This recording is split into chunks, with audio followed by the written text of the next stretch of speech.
dados, infelizmente, serão atualizados. Mas mesmo que não se saiba muito sobre a origem desse vírus, porque os cientistas estão pesquisando, estão estudando ainda e conclusões mais assertivas não puderam ainda ser tomadas, eu quero repartir com você uma informação bíblica que pode ajudar os seres humanos a verem que doenças, vírus, bactérias surgem como resultado da desobediência humana a certas leis.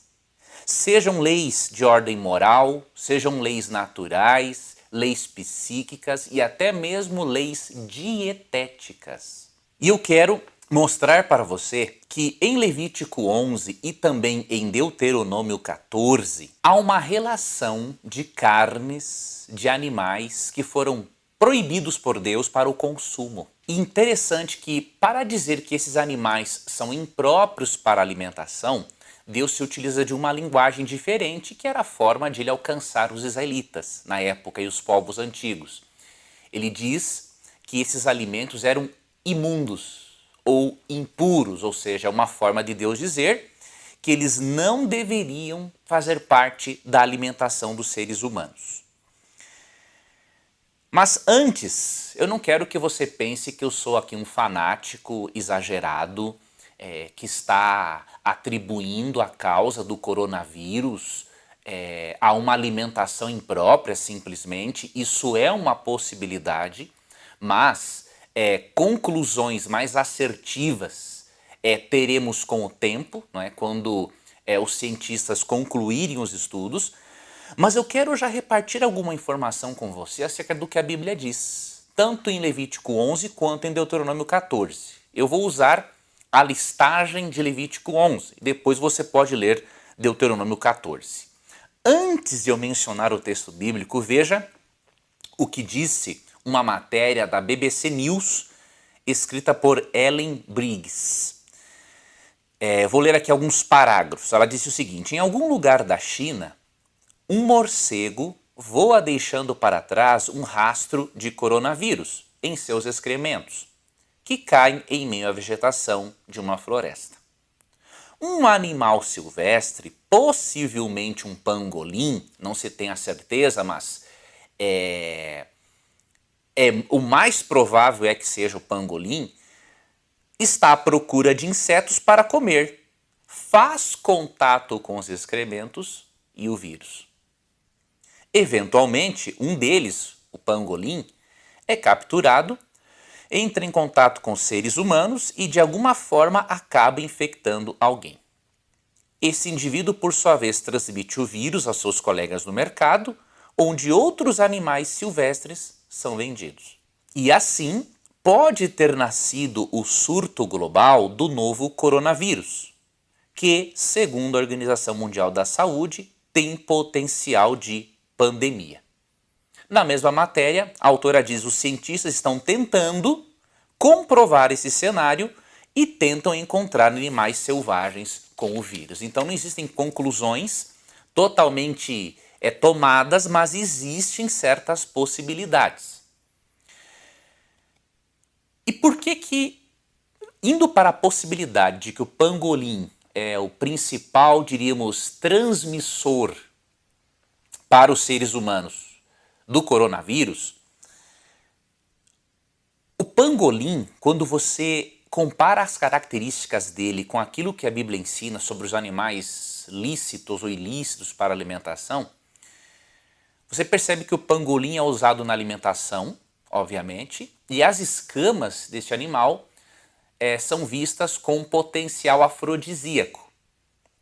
Ele é um animal mamífero, semelhante ao tatu, e possui o corpo coberto com escamas dérmicas e longas e fortes unhas nos membros dianteiros. Ou seja, ele não se enquadra nas características de animais limpos mencionados no texto bíblico.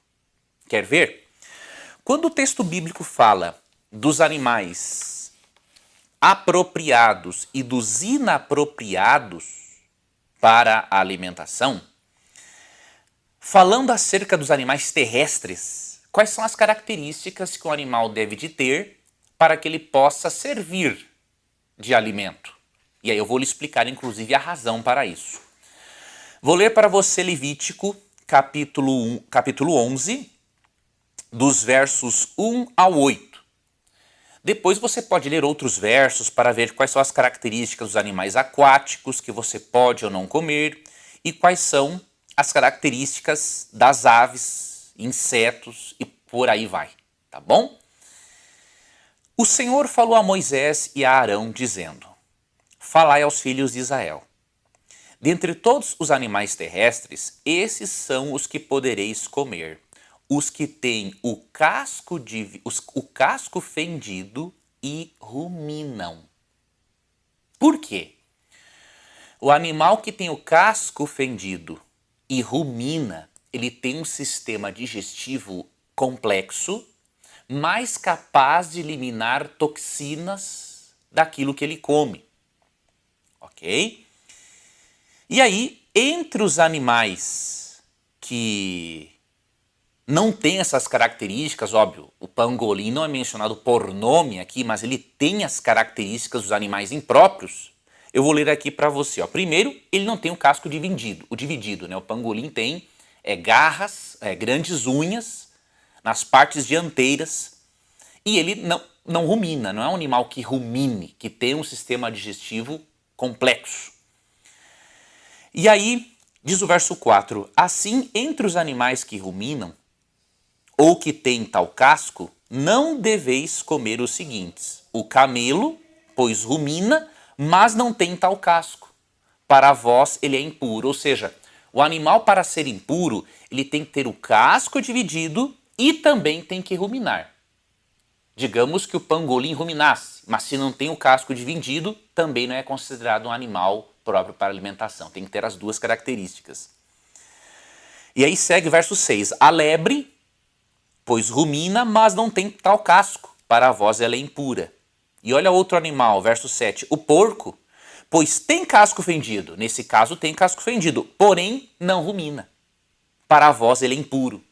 Não deveis nem comer da carne deles, nem tocar o seu cadáver. Para vós eles são impuros. Então veja, há em Levítico 11 uma lei dietética que proíbe comermos animais terrestres que não tenham o casco dividido em dois e que não ruminem, ou seja, que não tenham um sistema digestivo complexo capaz de eliminar melhor toxinas.